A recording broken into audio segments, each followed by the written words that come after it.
Hello नमस्कार जय जगन्नाथ। तो यहाँ मोर सेकेंड ब्लॉक है। तो मोर फास्ट ब्लॉक रे मुई मोर कॉलेज यूनिफॉर्म काची तो चप्पल लगी सिकल लगी तो मुई आज का बाहरी छे कॉलेज। तो देखी पड़ो आज का आज दिन थी केते खरा दूचे। तो मुई पहुँची गली आमर बस स्टैंड के देखीदेली जे आज बस स्टैंड बहुत कम भीड़ अच्छा। तो किसी समय बसला परे मुके बहुत भूख लागला।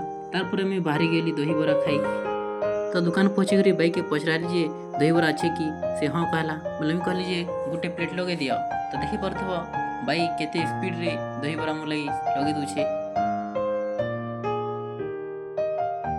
भाई दही बरा बने करी मोके धरी देला पूरा बढ़िया दिशुला पूरा खाईदेली गप गप दही बरा खाई करी मोर सांग मन के डाकी किसी समय पर से मैंने आसीगले तार सांगे बसिक हमें बाहर कॉलेज। तो किसी समय पर हमार साइकिल स्टैंड हमार साइकिल रखिक बाहरी गलु कॉलेज आड़े। तो देख हमार कॉलेज के घंटे बेला बेले भागल हमार निजर निजर क्लासरूम के क्लास सरला देखीदेलु जे बाहर बहुत बरसा दूचे।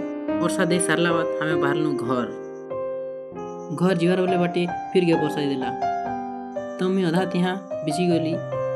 तो फाइनली पहुंची गली हमार घर।